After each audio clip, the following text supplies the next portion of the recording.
स्वागत है आपका अपने प्रभात दिशा दर्शन एकेडमी में और आज हम लोग पढ़ने वाले हैं प्रॉफिट लॉस का। ये वीडियो बहुत ही अहम होने वाला है, बहुत ही इंपॉर्टेंट होने वाला है because profit loss one of the most important topic और हर पेपर में आपको ये टॉपिक देखने को मिलेगा। 2 से 3 क्वेश्चन इसके हर पेपर में मिलेंगे। तो चलिए बिना किसी देरी के स्टार्ट करते हैं प्रॉफिट लॉस। पहले हम इसको समझेंगे, देन फिर हम लोग इसके क्वेश्चंस करेंगे, फिर इसके प्रैक्टिस सेट पेपर लगाएंगे। ठीक है, तो ये बारी बारी से होगा, तो आप पेशेंस बनाए रखिएगा। हम जीरो से लेके टिप टॉप लेवल तक चलेंगे। मतलब ऐसा नहीं होगा कि आप सोचो कि मॉडरेट नहीं बता रहे हैं या जीरो नहीं बता रहे या बहुत छोटे-छोटे सवाल बता रहे हैं, हमको सबको लेकर चलना है, ठीक है? तो चलिए शुरू करते हैं। पहले तो मैं आपको समझा देता हूँ कि प्रॉफिट लॉस होता क्या है। तो पहले एक छोटा-सा ओवरव्यू हम प्रॉफिट लॉस के बारे में ले लेते हैं, ठीक है? प्रॉफिट लॉस के बारे में एक छोटा-सा ओवरव्यू ले लेते हैं। प्रॉफिट लॉस क्या होता है? देखिए, प्रॉफिट लॉस का मतलब होता है लाभ और हानि, लाभ तथा हानि। देखिए, लाभ तथा हानि। अच्छा, एक इसमें कितने टूल्स हो सकते हैं उसको समझ लेते हैं। देखिए, सीपी का मतलब होता है कॉस्ट प्राइस, जिसको हिंदी में कहते हैं क्रय मूल्य, ठीक है? और एसपी का मतलब होता है विक्रय मूल्य, इंग्लिश में इसको कहते हैं सेलिंग प्राइस, ठीक है? आप मुझे बताओ, अगर कोई चीज़ आपने ज़्यादा में बेची और कम में खरीदी, तभी तो आपको प्रॉफिट होगा। मतलब हम ये कह सकते हैं कि SP is greater than CP, then हमको ही प्रॉफिट मिलेगा। अगर कोई चीज़ आप कम में खरीदो और ज़्यादा में बेचो तो प्रॉफिट होगा, लेकिन अगर कोई चीज़ आप ज़्यादा में खरीदो और कम में बेचो तो आपको क्या हो जाएगा? लॉस हो जाएगा। यहाँ तक आई होप आपको क्लियर होगा। अच्छा, पी मतलब होता है प्रॉफिट। पी मतलब क्या होता है? प्रॉफिट होता है। पी मतलब प्रॉफिट होता है, इसको कहते हैं लाभ। एल मतलब लॉस होता है और इसको कहते हैं हानि, ठीक है? बहुत ही आराम से पढ़ेंगे, आपको दोबारा पढ़ने की जरूरत नहीं पड़े, ठीक है? आप इस तरीके से पढ़ते हैं। अच्छा, प्रॉफिट परसेंट का जो फॉर्मूला होता है वो होता है profit upon C P multiply by 100। Loss percent का जो फॉर्मूला होता है, लॉस परसेंट, ये होता है loss upon CP multiply by 100। मैं आपको ये बता दूं, profit and loss is always depend on CP. Profit होते हैं और जो लॉस होते हैं ये ऑलवेज डिपेंड करते हैं किस पे? सीपी पे। ऑलवेज डिपेंड ऑन सीपी, ठीक है? हमेशा डिपेंड करते हैं किस पे? सीपी पे। सीपी मतलब आपके क्रय मूल्य पर। बहुत सीधी सी बात है, आप जितने में खरीदते हैं ये उस बात पे डिपेंड करता है कि अब कितने में बेचेंगे। और किसी चीज़ को बेचने से पहले आपको उसको खरीदना अनिवार्य है। अगर खरीदेंगे नहीं तो उसको बेचेंगे कैसे? ठीक है? तो ये छोटी-छोटी कुछ चीज़ें हैं। अच्छा, अगर मैं बात करूँ इसके बाद कि आप कई बार बहुत सारे बच्चों की समस्या रहती है कि प्रॉफिट लॉस में समझ में नहीं आता, प्रॉफिट परसेंट का मल्टीप्लाई करें या प्रॉफिट या लॉस परसेंट का डिवाइड करें, कब करें, क्या ना करें? तो इसके लिए छोटा-सा ओवरव्यू ले लीजिए आप कि जब कभी सवाल में सीपी गिवन हो, तो आपको हमेशा मल्टीप्लाई करना है और जब सवाल में एसपी गिवन हो, तो आपको हमेशा भाग करना है। ये बहुत ज़्यादा इम्पोर्टेंट पार्ट है। इससे ये कन्फर्म हो जाता है कि अगर सवाल में सीपी गिवन है तो आपको कुछ सोचना नहीं है, आपको सीधा गुणा करना है। अच्छा, अगर प्रॉफिट दिया है, अगर आपको प्रॉफिट दिया है तो आपको 100 में ऐड करना है, 100 में आप ऐड कर देंगे और अगर आपको लॉस दिया है तो आप 100 से सब्ट्रैक्ट कर देंगे। बस इतना ही छोटा-सा ओवरव्यू है। बात करेंगे डिस्काउंट की, बात करेंगे बट्टा की, ठीक है? और एमपी की, मार्क प्राइस की, इन सब की बात करेंगे, लेकिन इन सब की बात हम लोग एक नए वीडियो में करेंगे। डिस्काउंट का मैं अलग से एक वीडियो लेकर आऊँगा ताकि आपको अलग से डिस्काउंट समझ में आए, because discount her bar paper में पूछा जाता है। तो एक छोटा-सा ओवरव्यू इस पे ले लेते हैं कि अगर इस पे सवाल आएँगे तो कैसे आएँगे? फिर बहुत अच्छे-अच्छे से कुछ क्वेश्चंस करते हैं। आप मुझे बताइए, अगर मैं कहूँ किसी सवाल में सीपी बराबर 200 दिया गया है और प्रॉफिट बराबर दिया गया है 20, तो बताइए एसपी कितना होगा? तो हमको पता है अगर सीपी 200 है और प्रॉफिट 20 है, मतलब हम कह सकते हैं हमने उस चीज़ को कितने में बेचा? हमने उसको 220 में बेचा। आई होप ये चीज़ आपको क्लियर होगा, ठीक है? अच्छा, आप दूसरी चीज़ बताइए, अगर आपने किसी वस्तु को 500 में बेचा और आपको लॉस हो रहा है 100 रुपए का, तो बताइए अगर मैं आपसे लॉस परसेंट पूछूं, यहाँ पे लॉस परसेंट क्या होगा? आप बताइए। 500 में बेचा फिर भी 100 रुपए कम मिले, इसका मतलब हम कह सकते हैं कि आपने कहीं ना कहीं उसको 600 में खरीदा होगा, ठीक है? क्योंकि 500 में बेचने पर भी 100 रुपए कम मिले, मतलब हमने 600 में खरीदा होगा। और हमको पता है कि लॉस परसेंट का फॉर्मूला क्या होता है? लॉस अपॉन सीपी और मल्टीप्लाई में क्या होता है? 100 होता है। लॉस तो 100 रुपए का है और सीपी कितना है? 600 है, और इंटू में क्या कर दे? 100 कर दे। सॉल्यूशन कर लेते हैं जरा। 100 से ये 100 कट जाएगा, 50/3 आ जाएगा। 50/3 का मतलब क्या होता है? ये होता है 16 से 2/3%। आई होप यहाँ तक क्लियर होगा। किसी प्रकार की कोई समस्या यहाँ तक नहीं होनी चाहिए। अच्छा, एक और सवाल ले लेते हैं। अगर आपने किसी वस्तु को 1000 में खरीदा और आपने उसको 20% फायदे पर बेचा, कितने परसेंट फायदे पर? 20%। आप बताओ, सवाल में सीपी गिवन है। अगर सवाल में सीपी गिवन है तो हमने पढ़ा था सवाल में सीपी होता है तो गुणा करते हैं। तो 1000 में हम लोग गुणा करेंगे, कितना गुणा करेंगे? 20% फायदा है मतलब 120 का गुणा करेंगे। और जैसे ही 120 का गुणा करेंगे तो ये जो वैल्यू आएगी ये क्या होगा? 1200 होगा। इसका मतलब हम कह सकते हैं सवाल में सीपी गिवन था, तो जो नई वैल्यू आएगी वो क्या आएगी? एसपी। सीपी पे या तो प्रॉफिट दो या लॉस दो, हमेशा एसपी बनेगा। मतलब 1000 की चीज़ कितने में खरीदे हमने? 1200। 1000 की चीज़ हमने 1200 में बेची। एक और सवाल ले लेते हैं। आपसे कहा जाता है किसी वस्तु को 960 में बेचा और लॉस परसेंट हो रहा है 20%। आप बताओ सवाल में एसपी है तो डिवाइड करना पड़ेगा, तो हम यहाँ डिवाइड कर लेते हैं। ठीक है, मैं यहाँ लगा देता हूँ। तो आप बताओ 960 में हमें डिवाइड करना होगा, 20 लॉस है मतलब 80 का डिवाइड होगा और मल्टीप्लाई बाई 100 कर दें। 0 से काट दो, इसको काट दो, ये 12 बार जाएगा मतलब 1200 आ गया। अब बताइए सवाल में एसपी था, ये जो 1200 आया क्या होगा? सीपी होगा, क्योंकि अगर सवाल में एसपी है तो सीपी आएगा और सीपी है तो एसपी आएगा। आई होप यहाँ तक सारी चीज़ें आपको क्लियर होंगी। चलिए अब सवाल पे आते हैं, अपने क्वेश्चंस पे आते हैं। अपना क्वेश्चंस क्या कहता है, इस क्वेश्चन की बात कर लेते हैं। देखिए 630 रुपये में किसी वस्तु को 630 रुपये में 12.5% के लाभ पर बेची गई वस्तु का क्रय मूल्य बताइए। हाँ मुझे बताओ, 12.5% की बात कर रहा है तो 12.5%, जरा फोकस करते रहिएगा आप इस पर। 12.5% अगर लिखने की हम बात करें तो लिखेंगे इसको 125 और बटे कितना 1000। सॉल्यूशन जरा इसका कर दें तो 25 पंचे 125, 25 चौको 100, 5/40 या हम कह सकते हैं 1/8। अब इस बात पर आप फोकस करिएगा कि 8 का, इसका मतलब 8 हमारा हो गया सीपी और प्रॉफिट पर बेच रहा है तो ये हमारा हो गया प्रॉफिट। आप मुझे बताओ, आपने 8 में खरीदी और 1 रुपये का फ़ायदा कमाया, इसका मतलब हम ये कह सकते हैं कि हमने उस वस्तु को 9 रुपये में बेचा। और सवाल में कितने में बेचने की बात कर रहा है? 630 में। तो 9 की वैल्यू 630 है, मतलब 1 की वैल्यू 70 है। अब आपसे पूछ क्या रहा है? आपसे पूछ रहा है सीपी बताइए, तो 8 का गुणा कर दिए, 8 सत्ते 56, यानी कि हमारा जो सीपी आएगा वो कितना आएगा? 560। यहाँ तक सारी चीज़ें क्लियर होंगी जहाँ तक मुझे ऐसा लगता है। ठीक है, चलिए अगला क्वेश्चन देख लेते हैं। अगला क्वेश्चन हमारा क्या कह रहा है? 1470 में बेची गई 16 सही 2/3% लाभ पर। आप फोकस करिएगा, अगर कोई चीज़ 16 सही, अगर कोई चीज़ 16 सही 2/3% प्रॉफिट पर बेची, पहले तो ये समझिएगा कि प्रॉफिट पर बेची या लॉस पर बेची, क्योंकि ये बाद में दर्शाना पड़ेगा। तो देखिए आपसे वो कह रहा है 16 से 2/3% प्रॉफिट पर बेची। सॉल्यूशन करेंगे तो 50 बटे कितना हो जाएगा? 50/300 हो जाएगा और सॉल्यूशन करेंगे तो 1/6 आ जाएगा। 1/6 का मतलब मैं आपको समझा देता हूँ। 1/6 का मतलब ये होता है कि आपने 6 में खरीदी और 1 के फ़ायदे पर बेची। आप बताओ, इसका मतलब हम कह सकते हैं कि वो चीज़ 7 की बिकी और सवाल में कितने की बिकी? 1470 की बिकी। मतलब हम ये कह सकते हैं सीधे तौर पर कि 7 की वैल्यू 1470 है, तो 1 की वैल्यू कितनी आ जाएगी? 210। और आपसे सवाल में क्या पूछा है? आपसे सवाल में तो क्रय पूछ रहा है। अगर क्रय पूछ रहा है तो भैया क्रय तो 6, 6 का गुणा करा दो, 6 एकम 6, 6 दूनी 12, यानी जो हमारा क्रय आएगा वो कितना होगा? 1260। यहाँ तक कोई दिक्कत है तो आप मुझे बताइए। जहाँ तक मुझे लगता है ये चीज़ आपको समझ आ गई होगी। चलिए क्वेश्चन नंबर तीसरे की अब बात कर लेते हैं। क्वेश्चन नंबर तीसरा क्या है? एक दुकानदार किसी वस्तु को विक्रय मूल्य पर, देखिए अब थोड़ा सा इंपॉर्टेंट पार्ट आ गया, क्योंकि जो चीज़ बेची जा रही है वो विक्रय मूल्य पर बेची जा रही है। तो 16 से 2/3% को तो लिखेंगे, लेकिन विक्रय मूल्य पर लिखेंगे। तो 16 से 2/3% का मतलब क्या होता है? अभी जस्ट हम लोग लगाया 1/6 हुआ। अब विक्रय मूल्य की बात कर रहे हैं। देखिए जब विक्रय मूल्य की बात करेंगे मतलब ये जो 6 है ना, ये हमारा एसपी है और प्रॉफिट कह रहा है तो ये हमारा प्रॉफिट है। आप मुझे एक बात बताओ, आपने 6 में बेचा और 1 का फ़ायदा, मतलब हम कह सकते हैं कहीं न कहीं हमने उस वस्तु को 5 रुपए में खरीदा होगा। आप बताओ ज़रा, प्रॉफिट परसेंट अगर निकालना हो, अगर प्रॉफिट परसेंट निकालना हो तो प्रॉफिट परसेंट का फ़ॉर्मूला क्या होता है? प्रॉफिट अपॉन सीपी और मल्टीप्लाई बाय क्या होता है? 100 होता है। प्रॉफिट कितने का? 1 का है, सीपी कितनी है? 5 है और गुणा कितना होगा? 100 होगा। यानी हम कह सकते हैं 20% का यहाँ पे फ़ायदा होगा। क्या किसी को इसमें कोई डाउट है? अगर कोई डाउट है तो आप पूछिएगा, ठीक है? ये जब वीडियो आपके पास आएगा तो आप इसे लगाइएगा और बताइएगा, ठीक है? चलिए बात करते हैं अगले क्वेश्चन की। अगला क्वेश्चन हमारा क्या कह रहा है? क्वेश्चन नंबर 4 हमारा क्या कह रहा है? क्वेश्चन नंबर 4 ये कह रहा है, एक दुकानदार किसी वस्तु को, फिर विक्रय मूल्य की बात आ गई और 8 से 1/3% लाभ है, तो 8 से ही 1/3% को पहले लिख लेते हैं। 8 तिया 24 यानी कि 25/300 हो गया। आप बताओ 25/300, 25 चौको 100 यानी 12, 1/12 आ गया। आप बताइए सवाल में लिखा है क्या? विक्रय मूल्य बेची, मतलब हम कह सकते हैं ये जो 12 है ना ये हमारा एसपी है और 1 है ना ये हमारा प्रॉफिट है। आप बताओ 12 में बेचा और 1 का फ़ायदा, मतलब हम कह सकते हैं सीधे तौर पर कि हमने उस वस्तु को कितने में खरीदा था? हमने उस वस्तु को 11 रुपए में खरीदा। हमने उस वस्तु को 11 में खरीदा और प्रॉफिट परसेंट की वैल्यू निकाल दो। अगर प्रॉफिट परसेंट की आपसे वैल्यू निकालने की बात करें तो प्रॉफिट परसेंट का फॉर्मूला क्या होता है? प्रॉफिट परसेंट फॉर्मूला होता है प्रॉफिट अपॉन सीपी और मल्टीप्लाई बाई 100, यही तो होता है। तो profit upon CP multiply by 100 जरा लगा देते हैं इसमें। तो 100 मल्टीप्लाई यहाँ कर देंगे तो कितना हो जाएगा? ये गुणा मैं यहाँ कर दे रहा हूँ 100। आप बताइए 1 का फ़ायदा है किस पे? 11 पे, और गुणा मैं 100 कर दूँ तो सॉल्यूशन करेंगे तो 11 में 99, मतलब 9 से ही 1/11%। यहाँ तक किसी को किसी प्रकार की कोई समस्या है तो मुझे बताइए।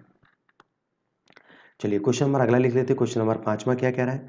क्वेश्चन नंबर 5वां ये कह रहा है कि एक आदमी किसी वस्तु को विक्रय मूल्य पर, फिर से विक्रय मूल्य पर बेच रहा है, लेकिन 25% बेच रहा है और हानि पर बेच रहा है। इसका मतलब ये कह सकते हैं कि 25% लॉस है, तो 25/100 करेंगे तो 1/4 आएगा। और लेकिन ये तो एसपी है क्योंकि विक्रय मूल्य बेच रहा है, और ये हमारा क्या है, लॉस है। आप मुझे बताओ कि आपने 4 में बेचा फिर भी 1 का घाटा हुआ, मतलब हम कह सकते हैं हमने उस वस्तु को 5 रुपये में खरीदा। लॉस परसेंट का फॉर्मूला निकाल दो, क्या होता है, लॉस अपॉन सीपी मल्टीप्लाई भी 100 होता है। यानी कि लॉस कितने का, 1 का, कितने पे, 5 पे, और गुणा कितना हो जाएगा, 100। सॉल्यूशन करने जरा कितना हो जाएगा, 20%। ठीक है, यहाँ तक जहाँ तक मुझे लगता है किसी प्रकार की कोई समस्या नहीं है। अच्छा, एक नया टाइप स्टार्ट करते हैं। एक नया टाइप है, इसको देखिए जरा, ये कैसा है क्वेश्चन आपका। ओके, कह रहा है 16 वस्तुओं का क्रय मूल्य। देखिए 16 वस्तुओं क्रय मूल्य की बात कर रहा है, मतलब कि 16 वस्तुओं का एसपी, यानी कि 16 एसपी। 16 वस्तुओं का क्रय बोल रहा है ना, तो सीपी कर देते हैं। 16 का क्रय यानी कि 16 का सीपी हो जाएगा। 16 का सीपी बराबर है 14 के एसपी के, ये सवाल ने बोला है। आप बताओ जरा, 16 का सीपी बराबर है 14 के एसपी के, मतलब हम लिख सकते हैं सीपी, वेट कलर चेंज कर देते हैं, सीपी अपॉन एसपी की अगर हम बात करें तो 14/16 आ जाएगा।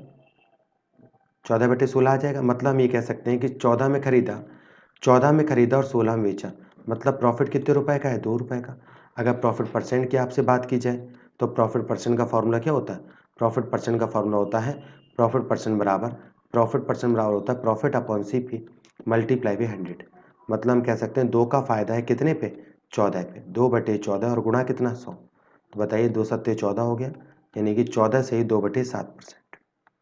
यहाँ तक किसी को कोई दिक्कत है तो बताइए। आई होप ये चीज़ क्लियर होगी। ठीक है, चलिए देखते हैं अगला क्वेश्चन आपका क्या रहा है। अगला क्वेश्चन कह रहा है, क्वेश्चन नंबर 7 है, 20 वस्तुओं को बेच रहा है, तो सीधे सीधे लिख देते हैं 20 का एसपी बराबर है कितना, 25 के सीपी के। आप बताओ जरा, 20 का एसपी बराबर है 25 के सीपी के, तो हम लिख सकते हैं SP upon CP. SP upon CP बराबर क्या हो जाएगा, 25/20 हो जाएगा। आप मुझे बताओ, सवाल में सीधे सीधे लिखा हुआ है कि आपने उस वस्तु को 20 में खरीदा और 25 में बेचा, मतलब 5 का फायदा किस पे, सीपी पे, तो 5/20 और गुणा कितना, 100। तो भैया 20 पंचे 100 हो जाएगा, 25, यानी हम कह सकते हैं 25% का फायदा होगा। ठीक है, यहाँ तक सारी चीज़ें डाउट क्लियर है।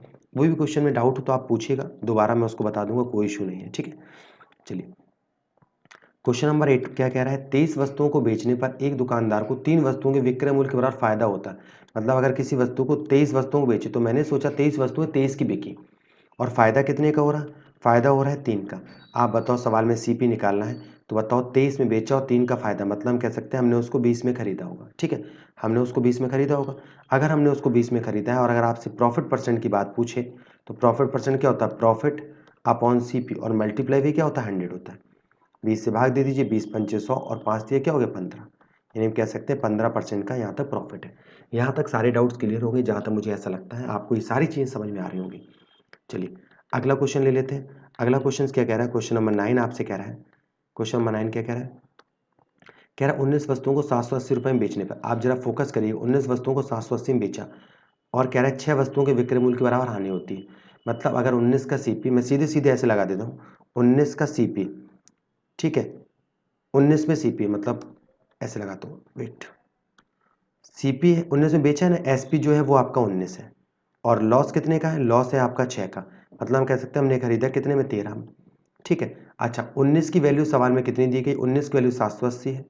ठीक है, और नहीं 19 की नहीं, इसको ऐसे नहीं करते, इसको दूसरे तरीके से करते हैं, ये थोड़ा सा टिपिकल लगेगा, क्योंकि यहाँ पे ऐसे लगाना पड़ेगा। वैसे लग तो यहाँ से जाएगा, क्योंकि ये जो सीपी है, सीपी के बराबर 780 करेंगे तो 13×6 = 78, 60 हमारा आंसर आ जाएगा। लेकिन ये कैसे आया ये मैं बता देता हूँ आपको। ठीक है, तो थोड़ा सा इस तरीके से इसको लगाने की कोशिश करते हैं, बेसिक तरीके से, एकदम बेसिक से। क्या कह रहा है सवाल, वेट के चेंज कर लेता हूँ पेन जरा। हाँ, आप बताइए 19 को 780 में बेचा, मतलब ये कह सकते हैं 19 का सीपी, 19 को बेचा है ना, तो 19 का एसपी, 19 का एसपी बराबर है कितना, 19 का सीपी और माइनस हो जाएगा 6 का सीपी, क्योंकि वो ये कह रहा है 6 वस्तुओं के क्रय मूल्य के बराबर हानि होती है। आप मुझे बताओ, अगर हम सॉल्व करने की बात करें तो 19 का एसपी सवाल में कितना गिवन है, 19 का एसपी सवाल में 780 गिवन है। सही है, 19 का एसपी 780 गिवन है, और 13 का सीपी अगर हम देखें, 19 का सीपी और 6 सीपी घटेंगे, कितने सीपी बचेंगे, 13 सीपी। तो यही वही सवाल आ गया, तो एक सीपी की वैल्यू कितनी होगी, 60। मतलब तरीका वही था, लेकिन मैंने आपको इसलिए दूसरे तरीके से बता दिया ताकि आपको ये सवाल समझ में आ जाए अच्छे से। देखते हैं ये क्वेश्चन तो बहुत ज़्यादा इंपॉर्टेंट है, बहुत बार ये क्वेश्चन पूछा जा चुका है। मैं इसके 3 से 4 तरीके आपको बताता हूँ। आप बताइए 10 रुपए के 11 खरीदे, तो सबसे पहले तो ये करेंगे 10 में 11 खरीदे तो 3-4 तरीके बताता हूँ। तो एक तरफ सीपी लिख लो, एक तरफ एसपी लिख लो। आप बताओ 10 में 11 खरीदे तो 10 और 11 लिख लो, और 11 के 10 बेचे तो 11 के 10 बेच दिए। तो इसका मतलब हम ये कह सकते हो कैंची गुणा करो, क्रॉस मल्टीप्लिकेशन, मतलब 1000 रुपये 100 रुपये ये आ गया और यहाँ गुणा करेंगे तो 121 आ गया। आप मुझे बताओ, सवाल के अकॉर्डिंग आप मुझे बताओ, आपने 100 में खरीदे और 121 में बेचे, कितने का फायदा हो गया? 21 का। तो पहला तरीका तो आपका ये हो गया, ठीक है। दूसरे तरीके की अगर हम बात कर लेते हैं, आपसे कह रहा है सवाल 10 रुपए में 11 खरीदे, तो जरा गौर करिएगा। सवाल कह रहा है 10 में 11 खरीदे, मतलब सीपी बराबर हो 10 में 11, तो 10/11। रुपए हमेशा ऊपर आएंगे और क्वांटिटी हमेशा नीचे आएगी। और आपने बेचा कितने में? 11 में 10 बेचा, 11 में 10 बेचा। आप बताओ 11 और 10 का लासा ले लें, कितना हो जाएगा? 110 होगा। तो लासा का मैं यहाँ गुणा करा दे रहा हूँ, लासा का मैं यहाँ गुणा करा दूँ, तो गुणा कराया मैंने यहाँ पे 110 का गुणा यहाँ करा दिया और 110 का गुणा यहाँ करा दिया, ठीक है। तो बताओ 11 से 10 बार जाएगा और 10 और 10 कितना होता है? 100। अच्छा, 10 से 0 बार 0 कट जाएगा, मतलब ये होता है 121। आप खुद ही देख लीजिए, आपने 100 में खरीदे और 121 में बेचे, कितने परसेंट का फायदा? 21% का। दो तरीके ही होगा, एक तरीका और देख लेते हैं। एक तरीका हमारा क्या कहता है, उस तरीके को आप बहुत अच्छे से फॉलो करिएगा। आप मुझे बताइए, सबसे पहले मैं यहाँ लिख रहा हूँ सीपी और यहाँ मैं लिख रहा हूँ एसपी, ठीक है। और यहाँ मैं लिख रहा हूँ आर्टिकल, आर्टिकल मतलब कितनी चीज़ें खरीदी, और यहाँ मैं लिख रहा हूँ प्राइस। उल्टा लिख दिया, कोई दिक्कत नहीं, आप ऐसे भी कर दीजिए। मैं यहाँ आर्टिकल लिख दे रहा हूँ और यहाँ प्राइस। ये आपके आर्टिकल है और ये आपके प्राइस है, ठीक है। बहुत ध्यान समझिएगा। आप बताओ सबसे पहले 10 रुपए के 11, मतलब हम लिख सकते हैं 10 के 11, मतलब 10 रुपए के आर्टिकल, तो 10 रुपए है और 10 के कितने हैं? 11, ठीक है। फिर 11 के 10 और 11 का, और ये हो गया आपका 10। आप मुझे बताओ, अब मैं इसको इरेज कर दे रहा हूँ, आपने नोट तो कर ही लिया होगा, स्क्रीनशॉट भी ले लिया होगा, ठीक है। ओके, चलिए देखते हैं। आप मुझे बताइए, आप पहले आर्टिकल कितने हैं? पहले आर्टिकल 11 है, देखते रहिएगा आप। पहले आर्टिकल आपके पास कितने हैं? पहले आर्टिकल 11 और अब आर्टिकल 10 है। तो क्यों ना हम आर्टिकल इक्वल कर लें। अगर हम आर्टिकल को इक्वल करेंगे, तो यहाँ 10 का गुणा होगा और यहाँ 11 गुणा होगा, तो यहाँ भी 10 का गुणा होगा और यहाँ भी 11 गुणा होगा। मतलब हम ये कह सकते हैं, अब आर्टिकल क्या होगा? 110 यहाँ पर हो गया आर्टिकल और नीचे भी 110 हो गया आर्टिकल। लेकिन यहाँ कितना हो गया? यहाँ 100 हो गया और यहाँ आपका 121 हो गया। अब आप बताओ, ये तो सीपी था और ये आपका एसपी है। मतलब हम सीधे तौर पर कह सकते हैं, सीधे तौर पर हम ये कह सकते हैं कि 100 की चीज़ है और 121 में बेचना, मतलब कितने का फायदा है? 21% का। यहाँ तक कोई डाउट है तो बताइएगा। देखते हैं ये क्वेश्चन आपका क्या कह रहा है। क्वेश्चन कह रहा है कि एक आदमी 8 रुपए के 9 केले खरीदता है। अब आपको मैं एक तरीका बताऊंगा, आप अपने तरीके से लगाइएगा। देखिए, 8 के 9 खरीदता है, तो आप ऐसे भी लिख सकते हैं 8 रुपए के 9 खरीदे और 9 रुपए के 8 बेचे। तो इसका मतलब हम कह सकते हैं 64 में खरीदे और 81 में बेचे। जो तरीका आसान लगे आप उसे फॉलो करो। इसका मतलब हम ये कह सकते हैं कि 17 रुपए का फायदा है, कितने पे? 64 पे, और गुणा कितना हो जाएगा? 100 हो जाएगा, ठीक है। यानी 4 से काट दिए, 4 16 चौको 64, और 4 से काटेंगे ये 25 बार जाएगा, ठीक है। यानी कि ओवरऑल अगर देखेंगे तो 25 गुणा 17 करेंगे तो 17 अपना 85, हासिल 8, 17 34, 34 8 42, 425 और बटे 16 माने सही क्या है? 17 अपना 85, 8 17 34 8 42 सही। इसको कट पिट कर लीजिएगा, ठीक है। 16 दूनी 32, लगभग 26 समथिंग आएगा आपका, ठीक है। आई होप यहाँ तक क्लियर होगा। चलिए अगला क्वेश्चन देखते हैं। एक व्यक्ति 93 रुपए में 60 वस्तुएं खरीदता है और 93 रुपए में 50 वस्तुएं बेचता है। वही सेम तरीका, एक तरफ सीपी लिख लीजिए और एक तरफ एसपी लिख लीजिए, एक तरफ आर्टिकल लिख लीजिए, एक तरफ प्राइस लिख लीजिए। इसमें ये तरीका फॉलो कर जाएगा, तो इसलिए मैंने इसको ये तरीके से लगा दिया, ठीक है। कोई इशू नहीं है, आपके पास तरीके ढेरों हैं, आप किसी भी तरीके से लगाइए। 93 रुपए में 60, 93 रुपए में 60 वस्तुएं खरीदता है, ठीक है, और 93 रुपए में 50 वस्तुएं बेचता है, ठीक है। 93 में 60 खरीदता है और 93 में 50 बेचता है। एक्चुअल में है क्या कि 93 रुपए में 60 खरीदी और 93 में 50 बेची। मतलब मैं ये कह सकता हूँ कि उस व्यक्ति ने 50 आर्टिकल बेचकर अपना सीपी पता कर लिया। क्योंकि देखो 60 खरीदी और 50 बेची और 93 बेच रहा है, मतलब हम ये कह सकते हैं 50 बेचकर अपने उसने सीपी तो निकाल लिया। अब बचा 10, तो ये 10 उसका प्रॉफिट है। मतलब हम कह सकते हैं 50 आर्टिकल पे 10 का प्रॉफिट, ठीक है। मतलब 50 पे 10 का प्रॉफिट, तो सोचो 100 पे कितने का प्रॉफिट होगा? 100 पे 20 का प्रॉफिट। यही हमारा आंसर है, 20%। आई होप यहां तक आपको क्लियर होगा, कोई दिक्कत नहीं होगी। अच्छा, इसका एक और तरीका भी लगा सकता हूं। एक और तरीका क्या है, देखते हैं जरा। एक और तरीका इसका, एक और तरीका क्या लगा सकता हूं आप मुझे बताओ। 93 रुपए में 60 खरीदी, तो हम 93 छोड़ ही देते हैं। हम कह सकते हैं 60 का सीपी, 60 का सीपी बराबर है 50 के एसपी के। तो बताओ CP अपॉन SP करें, CP अपॉन SP अगर हम करेंगे तो कितना हो जाएगा, ये 50/60 हो जाएगा। मतलब कि 50 में खरीदी 60 में बेची, कितने का फायदा, 10 का फायदा, यहाँ लगा रहा हूँ मैं 10 का फायदा किस पे, 50 पे, और गुणा कितना कर दूँ 100, तो ये कितना हो जाएगा, ये आपका 20% हो जाएगा। यहाँ तक किसी को कोई दिक्कत है तो बताइए। आई होप यहाँ तक आपको सब क्लियर होगा, कोई डाउट है तो पूछिएगा। ओके, नेक्स्ट क्वेश्चन ले लेते हैं। अगला क्वेश्चन ये आपका है। अगला क्वेश्चन क्या कह रहा है, देखते हैं जरा इसको। देखते हैं इस क्वेश्चन को क्या कह रहा है आपका ये क्वेश्चन।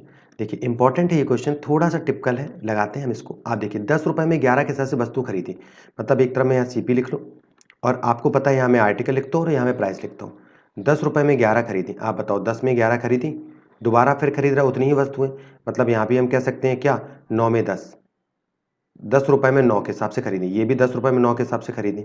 आप मुझे एक बात बताओ, 10 रुपये में 9, 10 रुपये में 11 और 10 रुपये में 9, तो चेंज करना पड़ेगा ना यहाँ, मतलब हमें इसको तो चेंज करना पड़े, आर्टिकल सेम रखने। तो आर्टिकल सेम रखने के अकॉर्डिंग हम लोग क्या करेंगे, हम लोग इसमें 9 का गुणा करेंगे और इसमें 11 का गुणा करेंगे। तो आर्टिकल सेम हो गया, तो यहाँ भी 9 का गुणा होगा और यहाँ भी 11 गुणा होगा। मतलब हम कह सकते हैं ये भी 99 वस्तुएं हैं और ये भी 99 वस्तुएं हो गई। मतलब हम सीधे तौर पर कह सकते हैं कि कुल मिलाकर हमने 198 वस्तुएं खरीदी। देखिए बहुत अच्छा क्वेश्चन है ये, 90 और ये 110, ठीक है। मतलब 198 वस्तु हमने कितने रुपए में खरीदी, 200 रुपए में खरीदी। यहाँ तक किसी को कोई डाउट नहीं होना चाहिए, 198 वस्तु 200 रुपए में खरीदी। आप बताओ एक में एक के भाव से बेची, मतलब 198 200 में खरीदी थी तो 198 की बिकेंगी। अगर 198 बिकेंगे तो कितने का लॉस है, 2 का लॉस। तो 200 रुपए पे 2 का लॉस, तो 100 रुपए पे 1% का लॉस। बस यही हमारा आंसर है, 1%। यहाँ तक कोई दिक्कत नहीं होगी, ठीक है। कोई डाउट हो तो आप कमेंट बॉक्स में करिएगा, मैं दोबारा इसको लगा दूँ, कोई दिक्कत नहीं, ठीक है। क्वेश्चन नंबर 15 आपका क्या कह रहा है, एक आदमी 20 रुपए में 6 के हिसाब से कुछ वस्तुएं खरीदता है और उससे दुगनी वस्तुएं 26 में 8 के भाव से खरीदता है। तो वही लिख लेते हैं, सेम तरीका जो अपना है। अपना तरीका क्या है, एक तरफ CP लिख लेते हैं और फिर एक तरफ फिर CP लिख लेते हैं, क्योंकि दोनों बार ही खरीद रहा है। और यहाँ पे हम आर्टिकल लिख लेते हैं और यहाँ पे हम प्राइस लिख लेते हैं, ठीक है। आप मुझे बताओ 20 रुपए में 6, तो 20 में यहाँ लिख रहा हूँ और 6 में यहाँ लिख रहा हूँ। उससे दुगनी वस्तुएं कह रहा है कि 26 रुपए में 8 की दर से खरीदे। आप जरा इस क्वेश्चन को कह रहा है, अब उसके बाद क्या कह रहे हैं, 26 रुपये में 8 के हिसाब से खरीदता है, मतलब 26 रुपये में 8। तो भैया पहले इसको इक्वल कर लो और डबल भी करना है। तो डबल करने के लिए अगर चाहो तो पहले इक्वल कर सकते हो फिर डबल कर सकते हो, लेकिन मैं ऐसे कर सकता हूँ कि अगर मैं यहाँ 2 का गुणा करा दूँ तो ये 12 बन जाएगा और यहाँ मैं 3 का गुणा करा दूँ तो ये 24 हो जाएगा। हो गया इसका दोगुना, 12 दूनी 24। तो यहाँ भी 2 का गुणा होगा और यहाँ भी 3 का गुणा होगा। तो बताओ ये कितना हो गया, ये 12 हो गया और ये 24 हो गया। 12 और 24 कितना, 36। मतलब कह सकते हैं 36 वस्तुएं टोटल, 20 दूनी ये 40 हो गया और 26 ये 3 18, 3 दूनी 6 7 78 हो गया। मतलब 36 वस्तुएं 118 पर बिकी। आप बताओ, लेकिन वो कह रहा है पूरे 118 में सिर्फ 24 ही बेची और 118 में सिर्फ 24 बेच रहा है। मतलब ये कह सकते हैं कि खरीदी हमने 36 और बेच रहा है 24, मतलब हमें 12 का फायदा हो गया। 12 का फायदा होगा किस पे, 24 पे। 12/24 और गुणा कितना, 100। तो 12 दूनी 24 यानी 2 का भाग देंगे, ये आ जाएगा 50%। ठीक है, आई होप ये चीज़ समझ आई होगी आपको। अच्छा ये क्लियर हुआ है तो आप मुझे बता दीजिए। और देखिए ये आपका लास्ट क्वेश्चन है, इसके बाद और भी आपके वीडियोस आएंगे। आप कमेंट बॉक्स में कमेंट करके जरूर बताइएगा कि ये क्वेश्चंस आपको कैसे लगे, या इस क्वेश्चन में कुछ सुधार करने की बात हो या कुछ चीज़ें हैं जो आपको नहीं समझ में, बताइएगा, ठीक है। और इसकी लिंक, टेलीग्राम चैनल की लिंक मैंने डिस्क्रिप्शन में दे रखी है, आप या चाहें वहाँ से इस PDF को डाउनलोड करें। आप कमेंट करके बताएंगे कि इस क्वेश्चन में कौन कौन से क्वेश्चन टिपिकल थे, कौन से क्वेश्चन आपको दोबारा पूछते हैं, क्या इसी प्रकार की और भी वीडियोज़ आनी चाहिए। तो आपके कमेंट्स का हम वेट करेंगे, तो आप जरूर अपना कमेंट दीजिए। मिलते हैं अगली वीडियो में, तब तक अपना ख्याल रखें, धन्यवाद।